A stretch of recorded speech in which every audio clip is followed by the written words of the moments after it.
This is a great honor for every fan of the Dallas Cowboys. I'm honored to be in the NFL.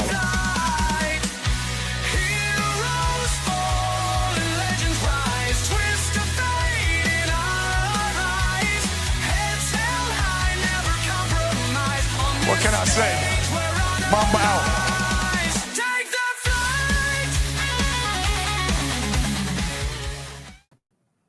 What is going on, everyone? It is the Monday edition of the afternoon show here live on the Elite Sports and Entertainment Network. We're going to be your producer and also a co-analyst today, Logan Landers. And joining us, of course, as always, we have Jay McLovin. We have a surprise guest here, Mr. Foxborough Frankie C. You see there with the nice little clinched logo in the bottom. We'll get to him in just a minute. We have Chris Gonzalez joining the program. And, of course, we have Tony Gonzalez as well, keeping things intact and keeping the show running just well. Guys, hope you all had a great weekend. Tony, what do we have first on the docket for our Monday show? Well, man, let's talk about some college playoff football, and then we'll go into some NFL. Real quick, I'll give the scores for the college. Of course, we had Oregon all over Tulane, 51-34. The game got a little closer towards the end, and probably, it should have been. Ole Miss, 41-10 over Tulane. Alabama over Oklahoma, 34-24, and Miami defeated Texas A&M 10-3. We're going to talk a lot about the college, just a couple of the games. I'm not going to talk about the blowouts too much. But let's jump into Alabama, Oklahoma first. Alabama, 260 total yards, 232 passing, only 28 yards rushing. I'm going to ask we'll go to Frankie first about that and see about what he's thinking about the rushing for them. Oklahoma had 262 total yards, 307 passing, only 54 yards rushing there, and a turnover. Oklahoma did time of possession have 33 minutes. Let's go to Frankie first. I know he's a big Alabama fan. What he thought about the game, and is he worried at all about the only 28 yards rushing? Yeah, I am worried about 28 yards rushing. It's a little scary when you only have 28 yards rushing, especially when you're in the college football playoffs. It shows that you have no run game. It feels like, at some point, the passing game isn't going to work for you. Someone is going to, see that and attack it. And then what are you going to have left since you have no ground game? I think they need to, figure something out. It's a good thing that you don't play again until the new year. So you have time to figure it out. Hopefully, the starting running back comes back. I think he was out this game because he got hurt in the last week at the SEC championship. But it kind of sucks when you don't have a run game, and it's kind of scary. I'm surprised that Alabama won. Honestly, as an Alabama fan, I was actually shocked because we were down 17-0 going into the second quarter. It was actually scary in the first quarter. I'm like, oh my God, here we go again. A replay of what just happened with Georgia. And then nothing was going for us at all. Like we literally had, I think Logan posted it up in the first half. We only had about 12 yards total in the passing game, or I think it was 12 plays. And Oklahoma had 17 points. So, I mean, it was a scary moment. But I like the way that they held their composure. They put their chins up and they came out and they fought on all sides of the ball, offense, defense, and special teams. It was a good win on Alabama. Oklahoma, if you look on paper, Oklahoma actually owned this game, which is shocking to me on why Alabama won it. I think what it was that pick six close to the end of the second quarter. That's what changed the whole game. And then, like I said, I'm just glad that they kept their composures and went out there and fought, even with the amount of rushing yards they had, under 30 yards. Everyone stepped up defensively, offensively, special teams. I'm really proud of them. And now we're on to Indiana, baby. We're on to Indiana. First time ever, Tony and Chris, first time ever we meeting each other, not just in the regular season or anything like that. It's the first time ever in history that we're going to meet each other. Be ready for the Roll Tide. Yeah, I think it's going to be a fun game. I agree with you, Frankie. I think that turnover was huge in that game. I really do. I think it changed everything. The first quarter and a half, Oklahoma was knocking Alabama off the ball, but then it kind of changed. Alabama started knocking them off the ball, so that was the difference in the game. Chris, your thoughts on the Alabama-Oklahoma game? Yeah, it was a good football game to me. What the difference in the game was, I agree with Frankie on the interception, but the big difference to me was the first quarter and a half of that game, Oklahoma was controlling the line of scrimmages, defense and offensive side. They were blowing Alabama off the ball. That's why, like Frankie said, Alabama only had I ran 12 plays. But something changed in the second half of that second quarter. From the second half of the second quarter on, Alabama was controlling the line of scrimmages, and that's why you saw Alabama have a lot more yards and a lot more points in the second half than what Oklahoma did. So, to me, that was the big difference in the game was the line of scrimmage, and something flipped, and Alabama controlled it the second from, like I said, about halfway through the second quarter on. Alabama seemed like the more physical team, where at the beginning of the game, Oklahoma was the more physical team, and I think that's why Alabama was able to pull it off.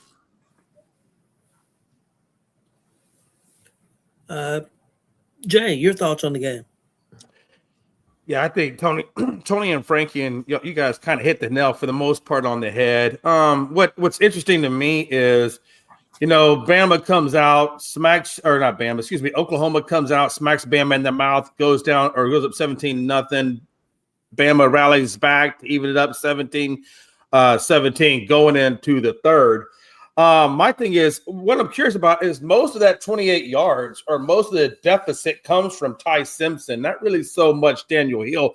Daniel Hill actually was doing quite well at 9 carries, 43 yards, and 4.8 per carry and a touchdown. So I don't understand why they didn't go more to Daniel Hill and give him more opportunities. I don't know I think Alabama could have done a better job had they gone to him more often. But at the end of the day, good teams find ways to win, whether it's through your passing, your defense. Again, the trenches is always where it starts. Like Chris pointed out, you got to win the battle in the trenches if you want to win the game. And I think Bama came back and got that. I think Bama came out a little flat that first half. Now, you can get away with that. And it's interesting, too, because these two teams play each other pretty well. This is the second time they met. The first time, Oklahoma got them by 2 points. The second time, Bama got them by 10 or 12, something like that. At the end of the day, they're going to go up against Indiana, and Indiana is another really good qualified opponent, obviously, as we know. And I don't think they're going to be able to get slapped in the face like they did against Oklahoma and come back and win it. So if I'm Bama, you got to come out and make a statement against Indiana and let them know who you are. Or Indiana, I don't think it's going to be as forgiving as Oklahoma. I think Indiana takes it. So, again, I think they had one flat tire. I think that flat tire was a lack of a run game and obviously getting punched in the face. But at the end of the day, they got it done. And it's going to come down to, can they get it done against Indiana? And I don't think that formula that they did against Oklahoma is going to work quite as well against Indiana. And, Chris, I'm giving y'all some love, man, at Indiana. And, Logan, your thoughts on the game? Yeah, I mean, we saw this, and Oklahoma got off to a fantastic start. You can't start a whole lot better than they did off 17 rip. And it looked like it was going to be not a pretty game if you were a fan of the Crimson Tide. But credit to Caleb DeBoer, credit to Ty Simpson, and, of course, the rest of the team, obviously, just highlighting those two. They did a bang-up job, and their backs were against the wall going into halftime. Didn't look pretty, but they found a way. Whatever the strategy was, whatever they talked about, whatever holes they found in the defense for Oklahoma, which we've talked about years before. Oklahoma had an awful defense, but they finally got together this year. They had a rough one this game, but they found some holes, and that's what Alabama does. That's what they do at the program, and they're moving on. And, a lot of people were saying, oh, they're a 3-loss team. Why are they in here? But then we do say, okay, you got a tough match. You got number 8 versus number 9. This is a good task to see if you're up to it or not. And credit to Alabama. They showed up. They were the better team that day. And unfortunately for, Coach Venables and for the rest of the crew, John Mateer, over at Oklahoma, a sad end to a really good season overall, honestly. And that now extends their losing streak in the college football playoff. I think they're 0-4. All time. So they have that monkey on their back and they just can't get it off. It's a good season for the Sooners, but Alabama just better on that day. And Tony, Chris, I know Glenn, y'all are going to have some heated words leading up to that day on New Year's Day. I know that much. Yep, most definitely. Guys, next game, let's go to the Miami Texas A&M game. This was kind of a interesting game. Miami had 278 yards total offense, 103 pass, 175 rush, 1 turnover, give up 2 sacks. Only had the ball 26 minutes. You look at Texas A&M; they kind of outplayed them in a lot of ways. 326 total yards, 237 pass, 89 rush. But the key to the game coming down to these 2 things: 3 turnovers and sacked 7 times. And that was the difference of the game. I think the sacks and the turnovers is why Texas A&M is not moving on. Jay, your thoughts on this game? No, I think you hit the nail on the head. And I think Chris pointed out in a previous show where he was talking about the physicality of Miami versus A&M, and it showed. Miami came out physical, and A&M didn't respond. And at the end of the day, like you said, you can't have that many turnovers and that many sacks. I think you're going to come away with the win against a competent Miami team. I mean, Miami is a competent team, and people don't realize that. And they're in the playoffs for a reason. And it's interesting to know that as well as Texas was ranked, they didn't matriculate. And I think that's been the ongoing theme throughout this playoffs and really throughout this college season. Is people being ranked maybe where they shouldn't have been ranked, and down goes A&M, and they got to deal with it. They haven't seen the damn championship game since 1939. I think it was the last time we talked about this, and it's going to be a whole nother year after that. So they got some stuff to figure out over there in Kyle Field. Yes, most definitely. Logan, your thoughts on the game? This was a battle of really, I don't know who didn't want to win. I mean, it's going to be 10-3. I love a close matchup, but my God, we couldn't have got some more points on the board here, fellas. I will say this, though. Boy, Marcel Reed, draft stock just tanked in this one, I feel. I feel that too. I mean, like I said, he's a promising arm. Had just an awful day, though. I mean, 2 picks, obviously no touchdowns you saw. They couldn't get anything on offense. Their offense was just ice cold, and Miami was in a whole lot better. I'm not saying that much, but at least they were able to come up clutch when it was needed. Mark Fletcher, God, he better not pay for another meal for the rest of his time at the U, because he kept him in there, ran for $172, and was there. Well, kind of the only bright spot in a very tough offensive day for both the Aggies and the Hurricanes. Of course, we know the Hurricanes got 7 sacks compared to just 2 for A&M, so their defensive pressure was there all night, and it was a struggle. And it wasn't great. Let's be real. Look, Miami should have won this one. They should have been a lot better, but their kicking was atrocious. 1 of 4 from field goals did Carter Davis. That's 25%.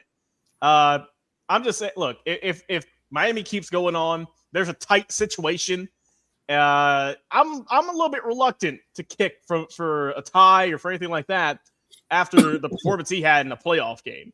I get it with opening round, might have just been a bad day, but all bets are off when you go into the playoffs, and an awful game to watch. It was a struggle. But in the end, Carson Beck had his best drive of the day at the end and helped lead Miami to the win. And in just a kind of a rough one, Miami pulls away, gets the win, and they're moving on. And in an upset in terms of seeding, number 10 beat number 7. So Miami moves on. And for the Aggies, good season, but got to pack your bag. Got to get out of here. See you in Cancun.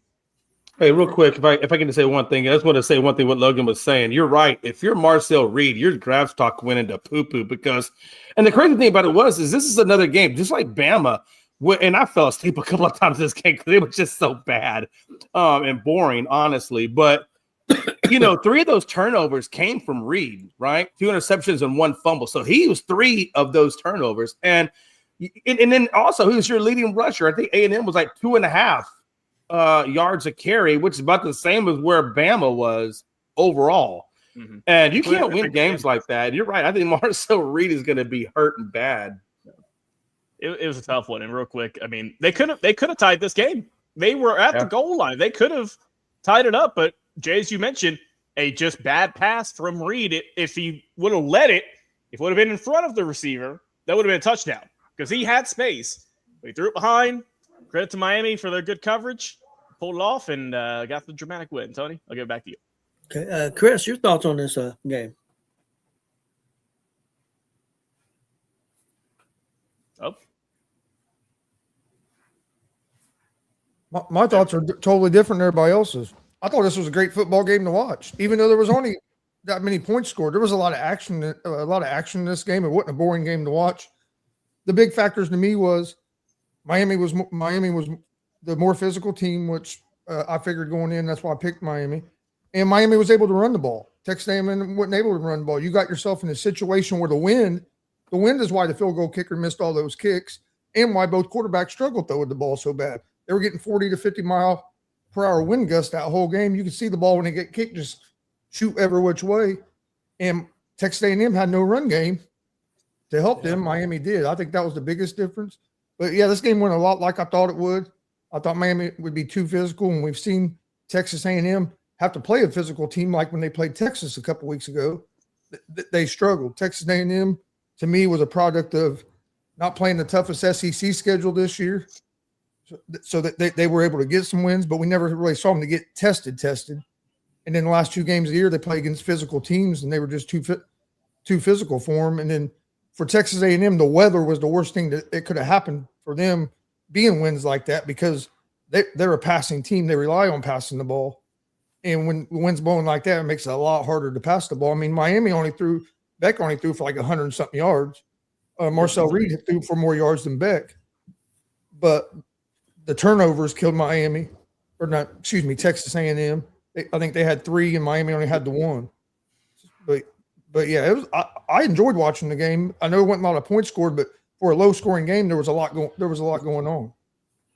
Yeah, I agree with what you're saying. Frankie, your thoughts on the game?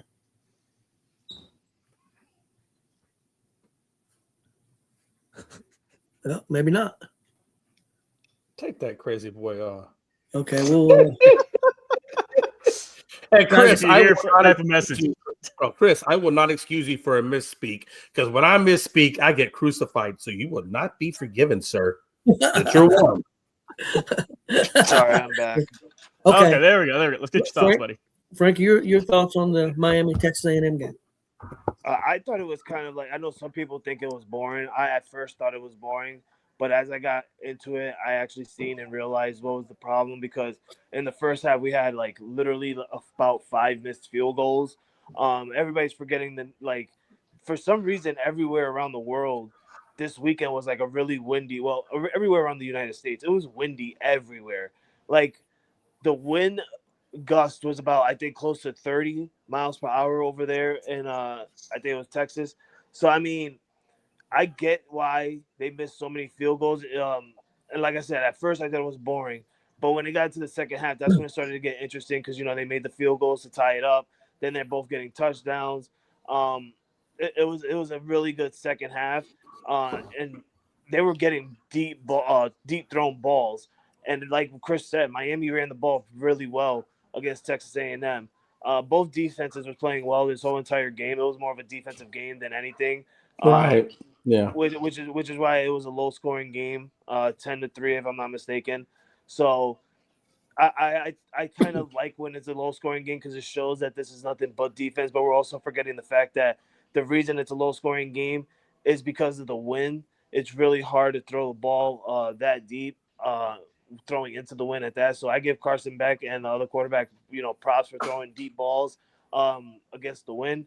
So I mean, you got to understand the narrative of the game. Like, it would have been a higher scoring game, obviously, if it wasn't like wind effective. But because of that reason, it was a low scoring game, and you got to tip your hats off to both these teams. I was really shocked that Miami won, but then again, I was also happy because Texas A&M is an SEC team, and the hell with them. Let's go. Guys, before we move on to the NFL, you guys got any thoughts on any of the other college games before we move on? What college games? What do you? There were other teams that played this weekend. Oh yeah, Texas Longhorns had a playoff game this weekend. Well, they were doing. No, come on. Oh, no, there wasn't. Oh, there was a bad. team I'm from sorry. Texas. There was another team from I'm Texas. sorry. I was thinking either Texas Tech or Texas A&M. My bad. I was thinking of the federal schools. Hey, I'll say this though. I like some of the other smaller bowl games compared to the other 2 college football ones we got. Like the Xbox Bowl, that was sweet. They had Master Chief there, Frank. I don't know if you saw that. Only thing I will say real quick about the Oregon James Madison game, I do see people saying that, oh, everybody said James Madison didn't belong, but James Madison had the most yards and the most points against Oregon this season. Yeah. After Oregon took out all their fucking players, including all their subs, then James Madison started coming back. It screwed me on a bet. Actually, didn't screw me because I was smart enough to cash out because I saw it happen and I saw him coming back because I had Oregon winning by 20.5. And I saw it wasn't going to happen once he brought the subs in and James Madison started marching down on their defense. If Oregon would have kept their starters in, James Madison wouldn't have had near the yards or the score they ended up with. Oregon was doing the smart thing, though. You got a big lead. You know you still have more games to play. Why taking a chance getting guys injured? Let's get our guys out here and let's just get this game over with. He wasn't worried about the spread, but yeah, I just thought it was funny. All these people talking about, oh, James Madison don't belong, but they put the most yards up against Oregon. Yeah, you got to watch the game and have the context. Yeah. Yeah, you got to see who's on the field when they scored those points.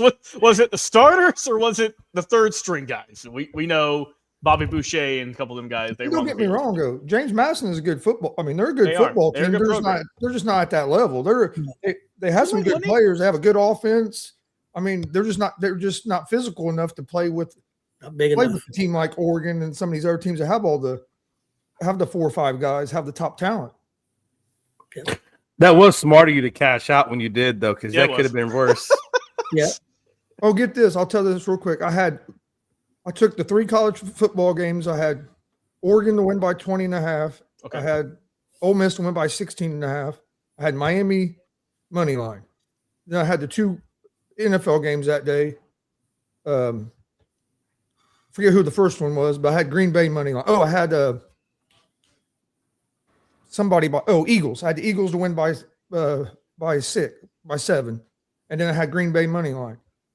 Well, with like 8 minutes left in the fourth quarter, Green Bay's up by 10, and Oregon was up by 28, and they just let them score to get up by 21. And they were offering me a cash out about 75% of what I would have won. So I took the cash out. That. And both those teams lost and wouldn't have covered. So I wouldn't have got nothing if I wouldn't have made that decision. It worked. Okay, guys. Anybody got anything else before we move on to NFL? Yeah, I do. I'm upset that you wouldn't bet on Alabama. Ain't nobody want to put no money on that team. Oh, that was because that was a Friday game. I didn't pick that on Friday. I just done the Saturday game. I don't want to hear your excuse. You named every team on every schedule on every day except for Alabama. I did the 5. Hey, I am going to put money at Indiana beats Bama because Bama just nothing but a bunch of bums that shouldn't be there anyway. So I'm putting money on Indiana. Where are you again? Weren't you just crying the other day on why nobody was like congratulating you on Texas winning a stupid bowl? Sit in your corner. Your corner. All right, guys, let's move on to NFL. I'll give the scores real quick, and then I've got 4 or 5 games to talk about. We'll let Jay talk about his Cowboys too, and even let Logan talk about his surprising Raiders, who come up with pretty good performance. They lost. Well, yeah, they did. Yeah, they lost. Okay, let's get to the scores. Philadelphia over Washington 29-18. Chicago defeated Green Bay 22-16. The Chargers all over Dallas 34-17. Minnesota 16, Giants 13. Cincinnati all over Miami 45-21. Big win for Carolina 23-20 over Tampa Bay. New Orleans, man, looking like a new team, 29-6 over the Jets. Buffalo 23-20 over Cleveland. Tennessee 26-9 over KC. KC's in trouble. They need a quarterback. Maybe Jay, you can give it a try. Jacksonville all over Denver, man. Crazy game, 34-20. Atlanta 26-19 over Arizona. Houston 23-21 over the Raiders. Pittsburgh 29-24 over Detroit. That was a crazy game. And New England 28-24 over Baltimore. So, guys, the first game I wanted to talk about was Chicago and Green Bay. This game went to overtime. Chicago had 400 total yards of offense, 250 passing, 150 rushing. Had the ball for 38 minutes. Remember, it was overtime also. Green Bay, 384 total yards, 192 passing, 192 rushing. Had the ball for 26 minutes. The big key for Green Bay, 0 for 5 in the red zone. That's right there is why you lost the game. Let's go to Logan first. What's your thoughts on the game? First off, it was a great game. I thoroughly enjoyed watching this one. Two obviously heated rivals going at it, both teams. Unfortunately for Green Bay, we know Jordan Love got injured. But I will say this, credit to Malik Willis. He came in, he also got hurt, but it didn't really skip much of a beat. They looked really well underneath center, with him underneath center. Of course, we know he's been around the league for a little bit of time now, but they look good overall with Green Bay. Just a couple of missed opportunities there in the red zone cost them. The running game was on point for them. They had a few guys. It wasn't even Josh Jacobs, wasn't even the best rusher for them on the day. But it was just a kind of a blow for blow battle there between Green Bay, Chicago. Of course, we know Romeo Dobbs missed that. He whiffed on that onside kick recovery, which that hurt him as well. And Chicago just played perfectly executed football in crunch time. There's really no notes there. That pass to seal the game from Caleb Williams in the end there. Before even the overtime shot, the one on fourth down that tied up the game, that got him into overtime. That was a beautiful ball from a guy who was sleeping on Williams' couch last year. Because we know Chicago had a couple of injuries coming into this game. So the Bears look great. They've been on a roll here lately. And, last year I know we dogged Caleb Williams and everything. The team wasn't good. But, boy, they've got some life in them now. Ben Johnson's done a tremendous job as head coach. The coordinators out of it, they spent a ton of money on their O-line that's paid off. And they're just finding ways to win. DeAndre Swift looked – I know he didn't have a great rushing day in terms of stats, but, the rushes he had, they were impactful. And just an overall good performance, much-needed win for the Bears over Green Bay, who's had their number forever now. I think that they are like 0-6 against Green Bay in the last previous home meetings. So big win for them at home is Chicago. The Bears looking to clinch the NFC North in just a wild, wild contest. And, for Green Bay, they're still hanging on, but it's a little bit tougher now, obviously. And I don't know the status on Jordan Love and how long he's going to be out for, but it is. It seems like the sand's kind of going through the hourglass for Green Bay this season. Yeah, I think Green Bay needs one more win. I think if they get one more win out of the next two, they do make the playoffs. It's going to be interesting. I don't know who the quarterback's going to be. Don't know about the injuries. Chris, your thoughts on the game? It was a good football game to watch. Green Bay controlled a lot of most of that game, even with Love getting hurt and going 0 for 5 in the red zone, they were in control. Should have won the game, kind of blew it there at the end. And Chicago, to me, man, they're the team this year that the ball's always bouncing the right way for. We always get one team like that in NFL, like every year. A few years ago was the Vikings, and they were winning every close game somehow on some bounce. It seems like every year is one team. This year it's the Bears.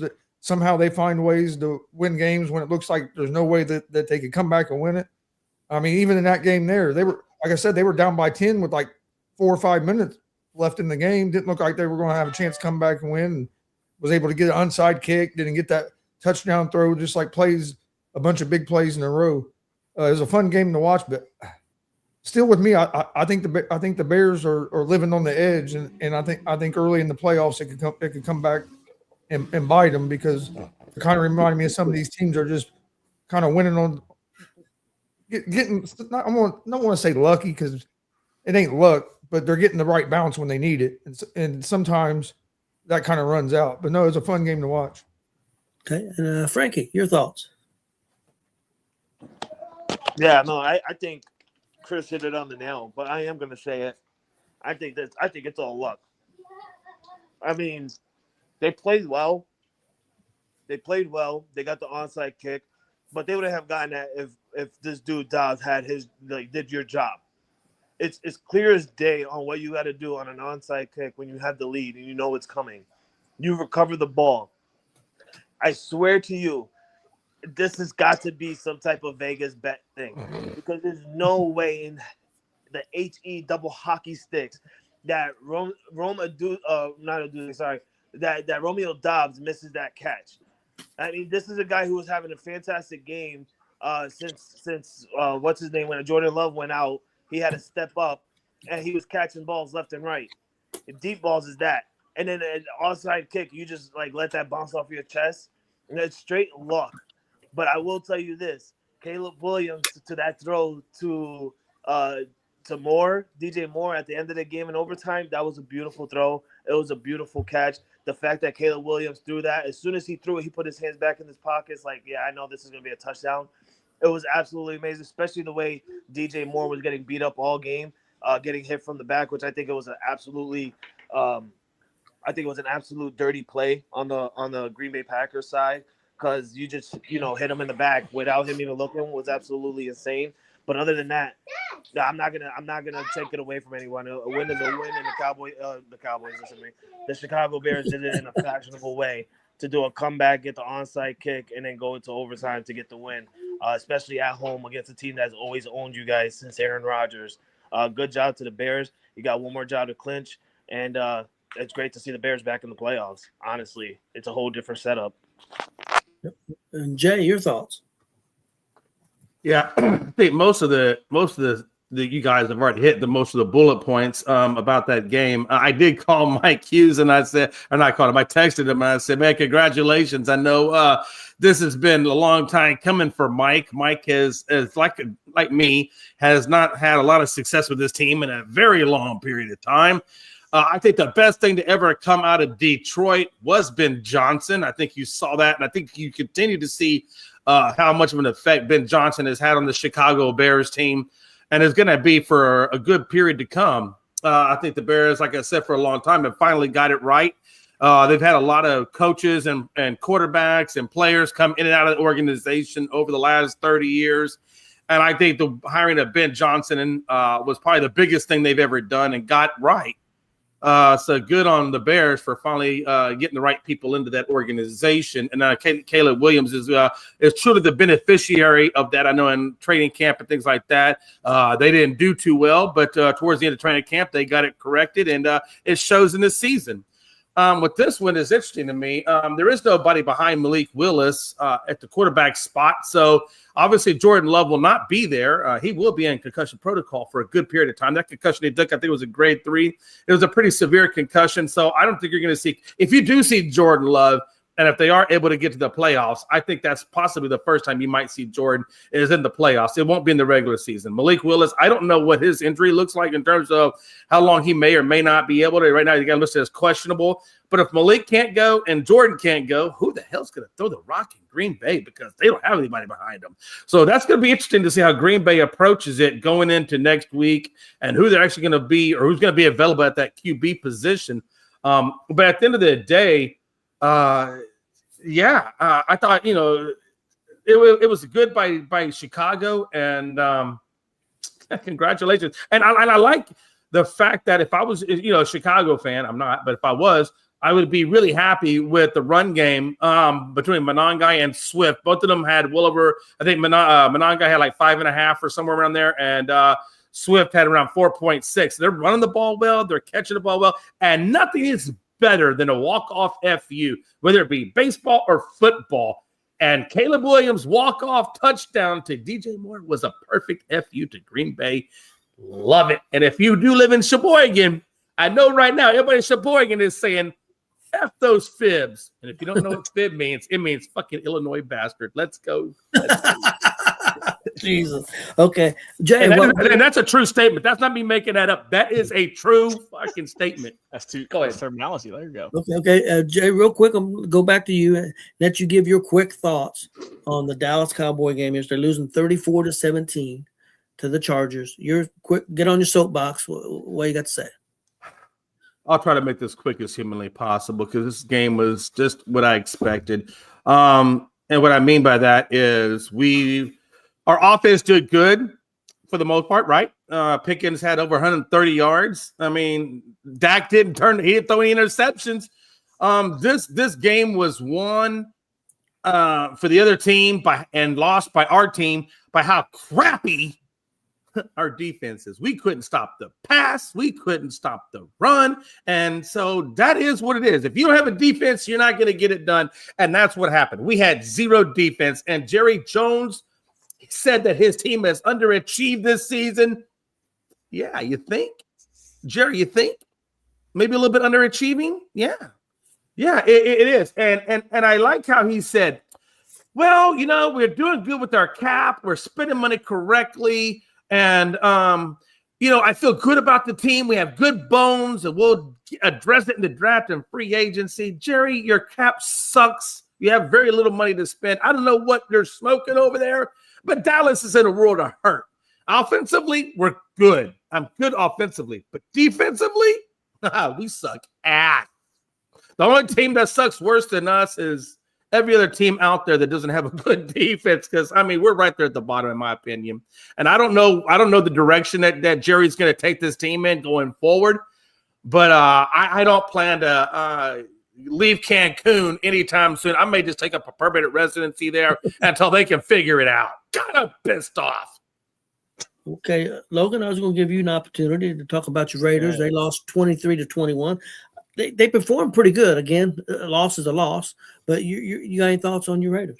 Let me just say this with Jay with the Cowboys. We did not touch on the fact that Trayvon Diggs knocked himself out trying to put a TV mount up. So that's where he's been. His head's been in Cancun the last few weeks. So glad to see he's back and hopefully going to be on the field. F Trayvon.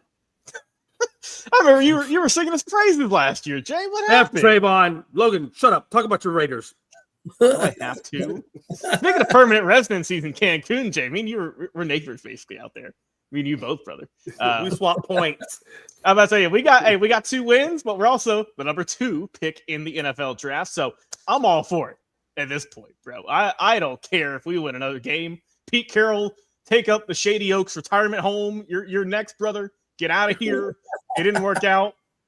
Tom Brady, you're a better commentator than you are, whatever the hell your role is. Geno Smith, a disappointment again and again and again. I will say this, bright spots, of course. Ashton Genty, you did great. 128 rushing yards, also 60 receiving yards. And everyone talked about Devin White getting all these tackles. He's doing great getting all these tackles. He's a linebacker. I don't want him to get all these tackles. It means they're running up the gut. They're throwing yards. They're doing all this good stuff against us. I don't want that. I don't. I forgot how many games we've lost in a row now. I've lost point. I've stopped caring. I just see the game like, all right, chalk it up for another one. And look, hey, the Texans only won by 2 points. If I'm the locker room, if I'm the coach, I'm saying, what the hell did we do wrong, guys? They got more yards than us, which that's a shock and a half. If the Raiders were one like the Texans were kicking the crap out of us, but another loss, almost over. Jay, the season's almost over, brother. Me and you, our fates have been sealed for the long. Hell, mine was like week 4. I got a question for you, Logan. Because again, both of our teams have issues. I want Jerry in the draft to really spend time drafting defensive players. And even in free agency, I want him to go after a lot of free agent players on defense. What do you think? Because I think you said you had the number 2 pick. What do you want your team to do to start addressing their issues? Because you have a lot of needs on your team as well. What are you looking for? God, what am I not looking for? First off, hey, Chris, Tony, appreciate you boys helping out Fernando. I'll take good care of him. We'll show him a good time in Vegas. I don't think he's going to get corrupted out there. He ain't going to, if we got Diego Pavia, we'd be screwed. But Fernando's got a good head on his shoulders. So we'll take that because Geno Smith is over the hill. Kenny Pickett you ain't him. So I'll take Fernando. First off, quarterback. We need some additional, receiver depth. We all love Brock Bowers due to hell of a talent, but we need more than that. And then hell, just everything on defense. I mean, top to bottom. There's Max Crosby and the bums and everyone else. I mean, there ain't a whole lot else out there. But first and foremost, you got to get the quarterback situation. My God, our offense has been just a dead body all season. For the longest, we got rid of Chip Kelly because we couldn't get anything going with the rushing game when he drafted one of the best runners, in college football the last 10, 20 years, Ashton Genty. You couldn't figure him out, so you fire his ass. And then now he's like, oh, we need a quarterback. Well, Geno Smith is old. It didn't work. His best year was 2 years ago in Seattle. And I mean, he's not no one to throw to except for Brock Bowers. Trey Tucker's been hit or miss. Some weeks are better than the others, but I mean, it's been awful. It has. Jay, how about we do a scenario? Do you want to trade Jerry Jones for Mark Davis? We just swap their roles. They can take over each other's teams. See if we do any better. That's awful. Actually, I would take that. You know why I would take that? No, I would take that. You want to know why? Because Mark Davis, unlike Jerry Jones, would at least hire a GM. We may have to do a good correction to get the GM, but if we can get a good GM, we can probably get a different coach. So you know what? I probably would take that. I probably would. Here's the thing. I don't know who's got number 1 pick, but I believe a defensive player is going number 1.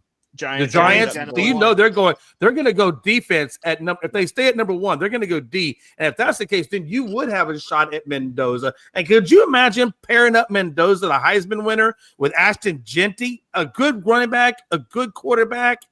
I mean, that's a good start on that rebuild. You already got a good tight end and Brock Bowers. I mean, that would be a good start for your franchise. It scares me because we all know who the last number 1 overall pick was for this team. That was a quarterback.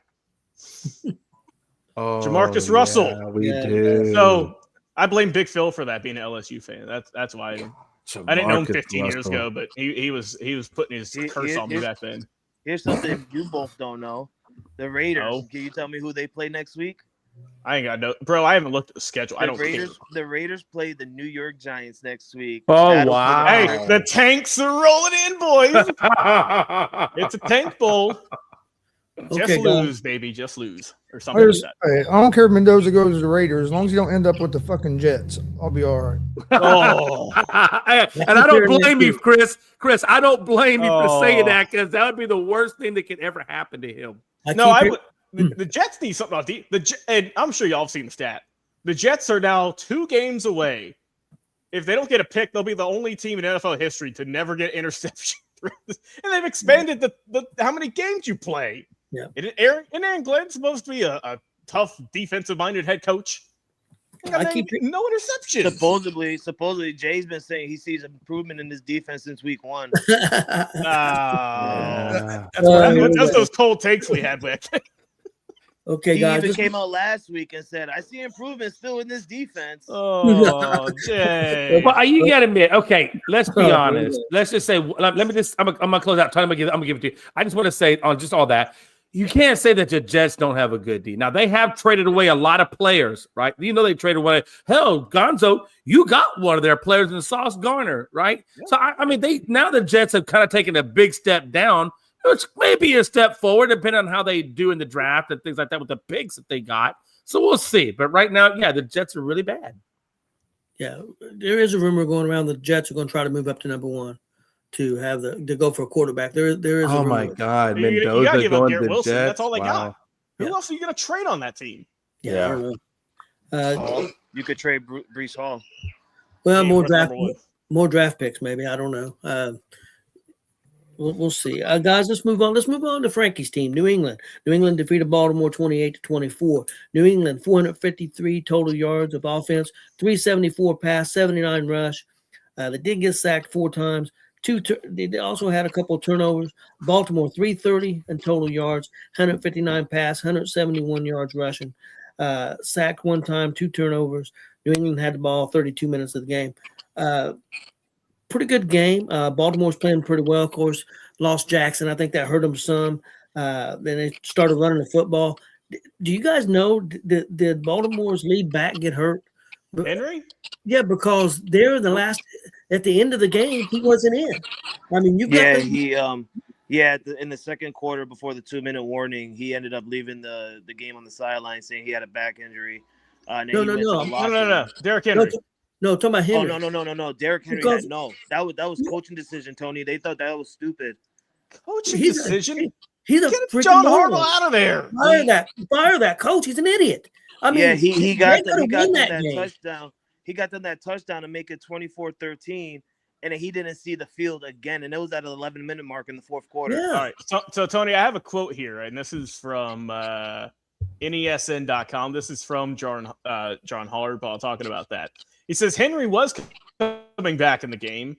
Keaton Mitchell started the game. Derek and Keaton had talked about that. Keaton had started the other drive, and then Derek came in and finished it off. So it was part of that rotation. He was going back in the game, and then we got stopped. Looking back, would I rather have Derek starting the drive? Yeah, but Derek was kind of ready for Keaton to start the drive, and he was planning on coming in next. So they were working that rotation. You look back on it, and I think it's pretty easy to say, hey, he should have been in there or he shouldn't have been in there. But we're rotating those guys throughout the game as two backs. But yeah, game-winning drive. Do I want Derrick Henry on the field? Sure, I do want him on the field. You idiot. You could have just subbed him in. Yeah, the last two drives, he wasn't in. The last two or three times they had the ball, he was not in the game. It didn't make any – after he scored that touchdown, I don't think he's seen the field again. He didn't, and I don't care. I take it. They're in the rotation. But you know what I did learn though, and Frankie, I'm not trying to come at you. Don't want you to think that, but in all honesty, what I did take away from that game, and it really goes to what they're saying about Henry not being out there the last two drives, is you guys were having a really hard time stopping the run. Like you had a hard time stopping the run, and the fact that they were having a hard time stopping Derrick Henry because the other guy. That's what I'm saying. Wait a minute, because the other guy couldn't run the ball hardly at all. Mitchell could. They just couldn't stop. That's Derrick what I'm Henry. saying. Yeah. No. And to your point, no. What I'm saying, that's what I'm saying. That's why I started off with Henry not being in there the last two drives. And to your point, they couldn't stop Henry. If you want to make it specific, yeah, you're right. They could not stop Henry. And I don't know. That's why I said I don't know why. And what you're saying, I don't know why he wasn't in there the last two drives when you know that the man is running the ball like a vengeance. Yeah. Hey, Zay Flowers, the receiver, had more rushing yards than Mitchell. Yeah. One carry for 18 yards. That's crazy. Let's get Frankie's thoughts on the game. Frankie, what do you think? I thought it was a good game. I'm proud of my boys, honestly. Yeah, we were down 24-13, but we kept our head ups and we showed pride and we went out there. And Drake May went out there and did Drake May things. He threw the long ball to Kyle Williams for the long touchdown to make it a 3-point game. Oh, he also got the 2-point conversion as well to Ramondre Stevenson after that to make it a 3-point game. And then just I feel like you guys are saying, I agree. The coaching decision on the Baltimore Ravens part was actually bad. I mean, you should have kept Derrick Henry in there, knowing that we couldn't stop Derrick Henry the entire game. I don't understand why you just didn't have him out there when knowing that we came back and made it a 3-point game. Anything could have happened. So the fact that the coaching part of Baltimore did that to them, I take it. I don't care. It ain't my team. My coach was smart enough to not do something like that.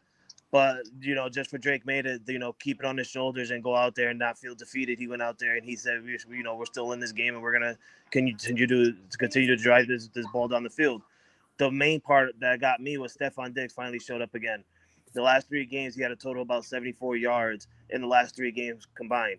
Last night, he finished with 9 receptions of 138 yards. No touchdowns, but when you have Stephon Diggs doing Stephon Diggs thing, you're going to end up winning the game. We did lose Trevion Henderson to a concussion. I'm hoping that he comes back before playoffs.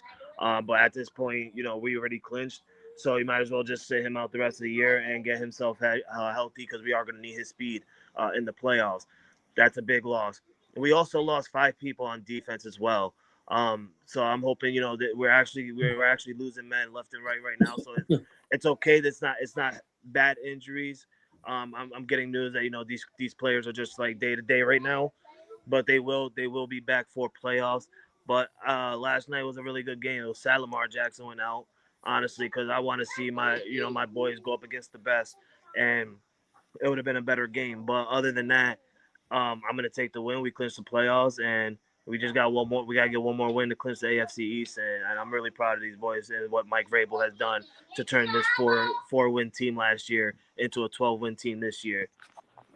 Well, I mean, anybody can do it with that soft schedule, but okay. Hey, Gerard Mayo's pretty pissed. He's at home just, man, this could have been me. This could have been me. I don't know. I think Vrabel has had an impact on that team that's incredible.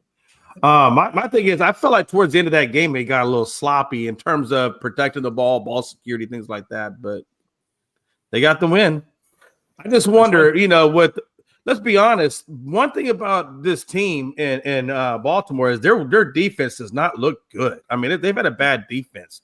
So, I mean, does that concern you, Frankie? And I'm not trying to put you on the spot, but does that concern you that you guys did struggle against a little bit more of a lackluster defense?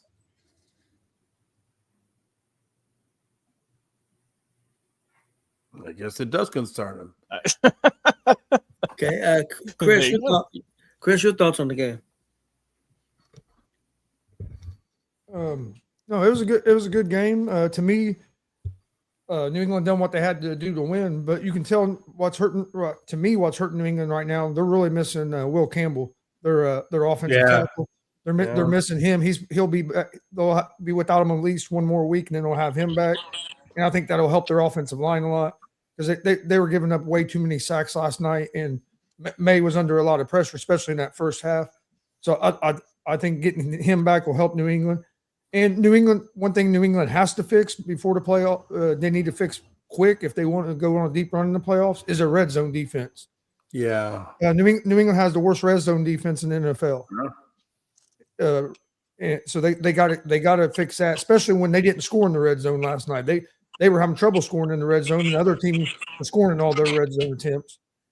And one thing people do forget, the Ravens defense has been bad this year, but over the last 4 weeks, the Ravens defense has been one of the highest ranked defenses in the NFL. So the Ravens have turned their defense around from what it was. So their defense is playing a lot better now than what it had been. But no, it is one of them games for a young team in New England that they had to find a way to battle and win a game. I think that can help you in the long run. But yeah, to me, they got to get healthy on the offensive line, and they got to figure out the red zone if New England's going to make a deep run in the playoffs. One thing too, Chris, to add on things that concern me about New England is they took a lot of injuries in that game. I know Farmer had a hamstring injury, the defensive tackle. Charles Woods, the cornerback, hurt his ankle, and Demario Douglas also injured his hamstring, and defensive lineman Carreras Tonga hurt his foot. There's some injuries over there. Do you know if any of those injuries are going to be long lasting going into the playoffs for the New England? I'm not sure on that, but I do know they were at one time last night. They were on their third offensive tackle because Campbell was already out. Then Mumford got hurt. He did. They had to bring in another guy. Then Mumford tried to come back in. Yeah. So they were down. They were down 2 or 3 offensive linemen at one time. Yeah, they got a lot of injuries right now. I do know Campbell's coming. He's supposed to come back off IR in week 18. So they'll just miss him for one more week. I'm not sure about any of the other guys. That Mumford the hit on Mumford, that was pretty bad. I mean, pretty rough looking. I don't know the severity of it, but that was a pretty rough hit he took. Okay. Logan, you got any thoughts on the game? Good win for New England. This was, like I said, a statement win against a competitive Baltimore team. Like you said, could have been probably closer had Lamar stayed in. He was having a good day up till that point. I think he finished 7 of 10 with a little bit over 100 yards passing before he unfortunately went off that back injury. I don't know Baltimore has maybe a slight chance to still get in the playoffs, perhaps, but if I'm Harbaugh, I don't know. I mean, is there a point really to rush them back if you're just kind of playing just for stats at that point? When you can maybe keep them healthy and going to the next season, because we know he didn't look good this year. And I mean, injuries are a factor as well, but give a little bit of extra time off and you're not, obviously Baltimore's been very up and down all year long, right? We think, all right, they're going to get hot. They cool off, and right when they're cold, they win. So rough one for them, really just all season long. They're just hoping to finish at 500 at this point. And for New England, I know we all said their schedule sucks, but they can't control that. And credit to all the auditions they made. Drake Mays, a lot of people say is a front runner for MVP, and that was a good win last night. So as for team wide, like I said, time to start resting some guys. There's no need. You've already clinched up. Just take it easy, relax, and just keep as many guys healthy as you can for the playoffs. Because we know, like I said, New England was on a hell of a winning streak. Well, they won 10 in a row for the longest. So they look good. And like I said, just rest up, take it easy, and enjoy the playoffs. Frankie, you guys did a good job so far this year. Just finish on a high note and look forward to the playoffs. Yeah, Logan, real quick on Baltimore, if they win next week, then they would go into the last week against Pittsburgh. And if they was to beat Pittsburgh, they make the playoffs. They have, I guess they have the tiebreaker against Pittsburgh. So if they can get to a final game with Pittsburgh, they have to win next week, though. If they lose another game, they would be out. But if Pittsburgh wins next week. If Pittsburgh wins next week, there's no point if Baltimore winning next week. No, they played the last game of the season. Yeah, but if Pittsburgh wins next week, they still have the 1 game advantage. Like they're up They 1 get the game. clinch. next week they have a 1 game advantage. You go to the final game, they play each other, then it's a tie, and I think Baltimore has the tiebreaker. I just wonder, and No. let me get you guys' thoughts on this. And real quick, Frankie, your thoughts. Zay Flowers, if he doesn't have that late turnover, which basically sealed your win, if he doesn't have that late turnover, do you think that Baltimore wins that game? And we're not talking about New England winning. No. Okay. I feel like because I've seen it in multiple games that when we have a lead that close with that little time left in the fourth quarter, I know that Mike Vrabel has that defense like, okay, we're going to stay tight. We're going to play tight. We're going to do everything we can to get the stop here. And, before they got their first down because we ended up having them on I think it was a 3rd and long, and they ended up getting a first down to continue the drive. Just in that first 3 series of that first drive in the final minutes, how tight they were playing just showed me that that's how they step up with that final minutes. The 2-minute defense in the fourth quarter. But what happened at that last minute, just the defender coming from behind and punching that out, literally like that's defense plays right there. It was like, how short time is in the fourth quarter. You have a 4-point lead. Everything's on the line right now. Playoffs is like literally on the line. So the fact that he snuck up behind Zay Flowers and just punched that out because Zay Flowers didn't even know he was behind him. That's defense mentality right there, and I feel like that's what Mike Vrabel has. This defense in every game in any game of any minute in any drive. This is what the mindset that Mike Vrabel puts them on.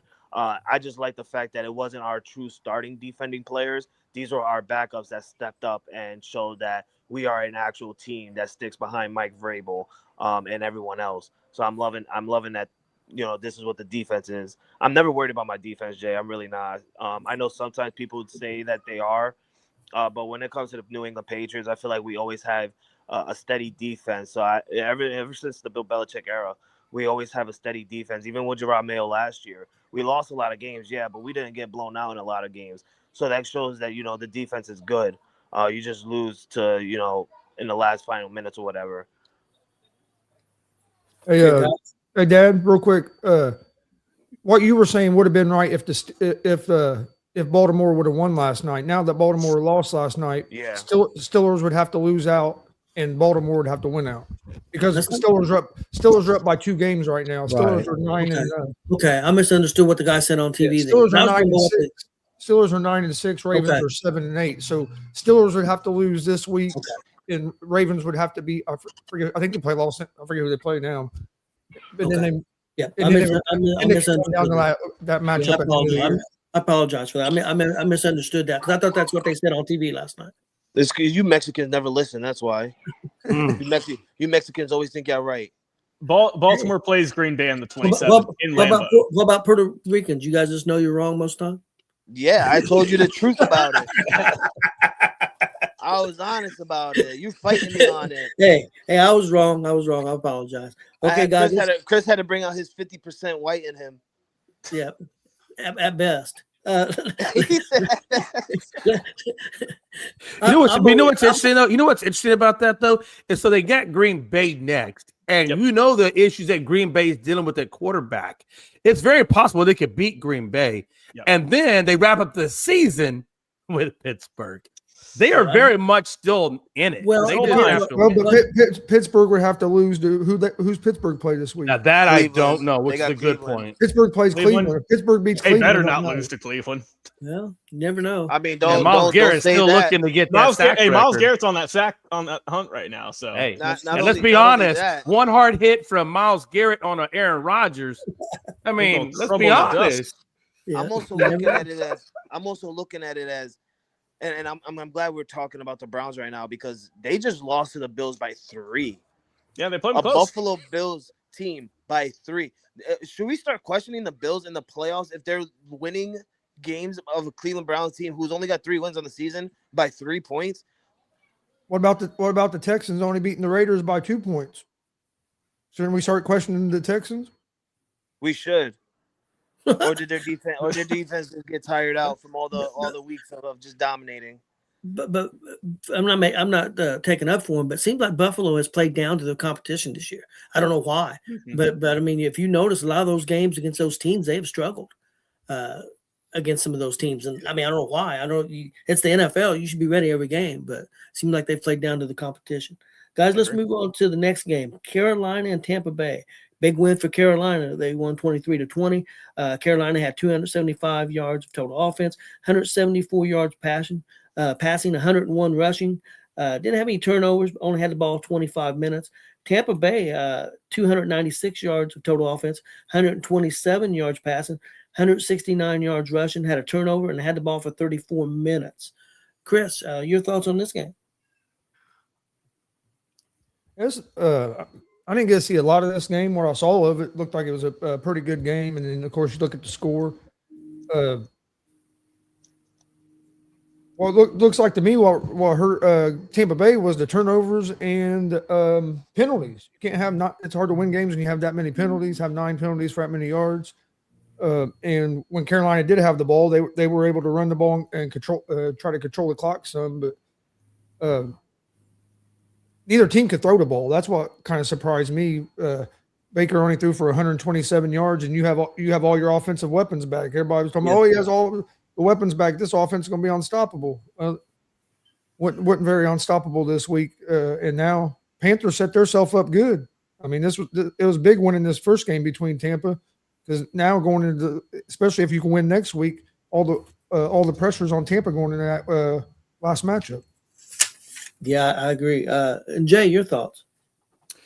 Yeah, this was just, in my opinion, Baker didn't have his best game, right? I think he threw for less than 150 yards, or right at about 150 yards, touch and a pick. I mean, it just, Baker has been doing a lot of really good things this season, really to really show you how good he is. And this is just one of those games he just didn't have his best game. They didn't run the ball well. Neither one of them ran the ball well, honestly. But I think Carolina's defense played just a little bit better than what Tampa's did, obviously, because they got a 3-point win. But it was just, man, Tampa is just not looking the same. They have not looked the same. And like the last, I would say 2 or 3 games, I don't think Tampa has looked right. So something's going on over in Tampa, and really it kind of starts with that defense. But really it also still is with Baker and that passing game. Those are the 2 biggest things. And I got to tell you, man, if I'm Tampa, and I don't know how you guys feel about it, but I'm looking at Todd Bowles. I got to imagine Todd's got to be on the damn hot seat at this point. I don't know, because he's had so many injuries. Yeah. I mean, it could be, but they had an awful lot of injuries this year. Yeah. See, it's tough, though, because they have had injuries for sure on, both sides of the ball. Mostly offense is what we kind of talk about. But they've lost 6 of their last 7 games. If they hadn't won in the middle, they would have lost 7, 8 in a row. Yeah. And I mean, this is a team that was primed to win the division, 5 weeks ago, give or take. They were in a good spot because Atlanta had already started to fall apart. Carolina was on the fringe, and we said, okay, Tampa, this is your division to lose, and damn it, they're losing it. That Atlanta game was really, really bad for Tampa. Yeah, it really was. That was a rough. I mean, Baker hasn't looked right for a while. He's looked a bit off. I don't know what, like I said, I know he's been a little banged up, but he hasn't looked nearly as clutch as he has in seasons past. He played like he was back on the Panthers in the practice squad in this game. He didn't look good at all. And I will say this: hey, credit to Carolina. I didn't see this coming. I thought they'd still be, 3rd in the division. But Bryce Young has stepped up this year. He's looked good. Rico Dowdle didn't have a great game this game, but he's looked better all season. And they've got a solid defense out there with Scott, with J.C. Horn. I mean, they've got a really solid team. I don't think they're going to make a big splash in the playoffs, but at least for their divisional standings, they are in that spot to win out, or I don't know about win out, but win the NFC South, and just also a crappy division. But looking ahead for Carolina, we know that they do have the top spot. They're 8-7, and the final 2 games they have are against the Seahawks this upcoming week. That's going to be in Carolina. That's going to be a tough one. That's a real kind of that's a real litmus test there to see, are you legit or not? If you can beat Seattle, who's, like I said, Seattle's been on a great, obviously tremendous season out there in the West. And then when all comes down, it's probably going to come down to this, fellas. Final game of the year against Tampa. So they're meeting again here in 2 weeks. We'll see how it goes, but we'll see what happens. But yeah, for Tampa, it's been rough for them. Their next game's against the Dolphins. They should beat the Dolphins. So they're still in position to take it over. I think Carolina, I believe, does have the tiebreaker with them, but it's going to come down to that final game. I can pretty much guarantee it. It looks like. Yeah, I agree with you guys. I think a big thing with Tampa Bay, I don't think Baker's 100%. I don't even know if he's 80%. So I think that's really hurting him right now. And if you would have told me, looking at the stats, that Carolina's going to only have 101 yards rushing and only have the ball 25 minutes of the game, I'd have told every single one of you that they're losing that game. Right. And, because I thought they was going to have to run for 150, 160 yards because that's when they usually win games. So, but their defense did a great job on Tampa Bay's offense. Other than Tampa Bay went crazy rushing, which is unusual for Tampa Bay. So, yeah, it was kind of backwards. I agree. But, guys, let's move on to the next game. Jacksonville and Denver. Jacksonville winning 34-20. Jacksonville had 346 total yards of offense, 265 passing, 81 rushing. They did get sacked 5 times, and they had the ball for 33 minutes.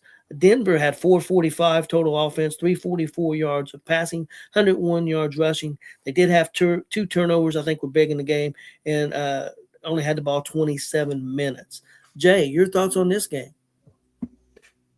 Yeah. I apologize. What game were you talking about? I apologize. Jacksonville and Denver. No, I had a text come in. I was reading. I apologize. Jacksonville and Denver. Yeah, here's my thing with Jacksonville. First of all, Cohen has done a really good job with Trevor Lawrence. Trevor Lawrence, when he came out of Debo's system there at Clemson, he was looking amazing. I thought this guy was going to do really, really well in the NFL. And then he comes out. Now, he had a lot, he had Urban Meyer as a head coach, stuff like that. So he was kind of set up for failure. I felt like a little bit of that. And then when Cohen came into his life, we all kind of make fun of the press conference that Cohen did, right? But one thing you can't make fun of about Cohen is the way he's got this Jacksonville team playing. Now, here's the only thing, my only concern with Jacksonville is that when they're on their game, like this game against Denver, they look amazing. Like they could legit looks like they could be in the AFC Championship game. But then that's not always the way they play. You look at some of the other games where they don't play. They're very inconsistent. So the only thing I would say Jacksonville needs to do if they really want to get to the Super Bowl is you got to be consistent. You got to consistently play like you did against this game in Denver. And if they can do that, then they have a very good shot at not only being in the AFC, but competing for a Super Bowl. But they got to play consistently and not be inconsistent. That's the only downside I got with them. Otherwise, other than that, man, I thought Trevor Lawrence did a good game. And Logan, your thoughts on the game? Yeah, I thought that, like I said, Jacksonville's offense is just did a 180 compared to last year, seasons past. And Trevor Lawrence is looking like that number 1 overall pick from years ago. He's looked great. I think in the last 4 games, he's had 12 or 13 touchdowns, no interceptions. So credit to him. If he can keep it clean, if he can avoid the turnovers, and if Jacksonville's offense is humming like it has been, they have a really good shot, like Jay said, kind of be a sleeper pick for some people to make a good playoff run. And like I said, the defense, and this was just a really good team also in Denver. They've won 6 games in a row. They started off against the Chargers. I was like, okay, hey, good win. Let's see if they can continue. They beat a bunch of cream puff teams that have losing records. They say, okay, that's expected. But it's like, all right, another big test here with Denver. We know they're fighting for the AFC West title. And like I said, you put up 34 points against a lot of people say, one of the best top 5 defenses in the league right now. And that's a credit to, the game plan with Cohen, offense coordinator, everyone on the sidelines, and of course the players for executing. They've looked good. ETN, like I said, we know the Broncos have a good run defense, held them to just 50 yards. Washington, where the hell did he come from? 145 yards on 6 catches. I mean, he looked great. And Jacksonville, man, they are looking really good right now. Like they're red hot, trying to end the year. They also ended Denver's 11-game win streak. So, I mean, tip of the hat for them. You just gotta hope. Like any team's kind of on a big win streak right now. You don't flame out before the season ends, because we see teams get super hot, which you want to, but you can start a little bit early. And then, on Denver's sake, sometimes a loss is needed to get back on track, to recoup, to kind of get off your high horse a little bit in a way, and say, all right, here's what went wrong. Let's retool. Let's come back next week and improve and get even better going into the playoffs, like both these teams are. But yeah, I mean, hats off to Jacksonville, man. This is a team that's kind of been down the dumps for a long time. And also, I mean, hey, Travis Hunter, they picked him up this year. And I mean, he's been out for some time. I forget how many weeks exactly, but they're doing this without their first overall pick. So they have really been playing well, and we'll see how long it can continue. But happy to see Jacksonville back in the limelight again. Yeah, I think the big difference over, like you said, the last few weeks, the quarterback play for Jacksonville's got a lot better, and I think that's been the big thing. Whether that can continue or not, I don't know. They did get sacked 5 times, but like I said, Denver's pretty good at going after the quarterback. I was surprised that Denver lost this game. I really was, to be honest. Chris, your thoughts on this game?